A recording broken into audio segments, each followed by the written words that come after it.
నా పేరు డాక్టర్ గౌతమ్. నేను ఇప్పుడు సిట్టింగ్ ఎమ్మెల్యే అండ్ మినిస్టర్ అయిన అంబటి రాంబాబు అల్లుండి. అది నా దురదృష్టం, ఎవరు ఏం చేయలేరు. బట్ ఈ వీడియో చేయాలా లేదా అని నేను చాలాసార్లు ఆలోచించి చేయటం నా బాధ్యత అని అనుకున్న తర్వాత నేను ఈ వీడియో చేస్తున్నాను. అంబటి రాంబాబు అంత నీచుడు, నికృష్టుడు, దరిద్రుడు, శవాల మీద పేలాలు ఏరుకునే రకాన్ని నేను నా జీవితంలో చూడలేదు.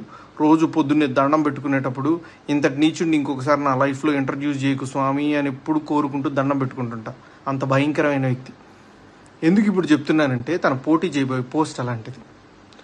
ఏ పోస్ట్కి అయితే మంచితనం, మానవతా విలువలు,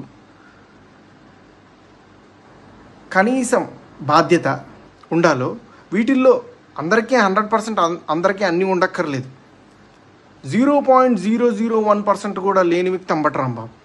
ఇలాంటి వ్యక్తికి ఓటేసేటప్పుడు మనకు తెలియకుండానే కొన్నిటిని మనం ప్రోత్సహిస్తున్నట్టు. ఎలాంటి వాటిని? ఎవరైతే నిస్సిగ్గుగా ఎంత పెద్ద గొంతేసుకొని ఎంత పెద్ద అబద్ధాన్ని అరిచినా సరే దాన్ని నిజం చేయొచ్చు అన్న కాన్ఫిడెన్స్తో బతుకుతారో సమాజంలో, అలాంటి వాళ్ళకి ఓటేస్తున్నట్టు. ఎంత లేకి పని అయినా చేసి చాలా హుందాగా బతకచ్చు సమాజంలో అని అనుకునే వాళ్ళకి ఓటేస్తున్నట్టు.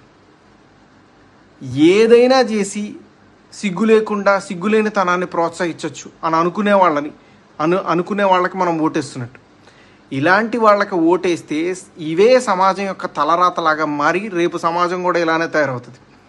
దీన్ని ప్రజలు గమనించి సరైన ఓటుతో, సరైన బాధ్యతతో ఓటేసి సరిగ్గా నాయకుడిని ఎంచుకుంటారని ఆశిస్తూ నమస్తే.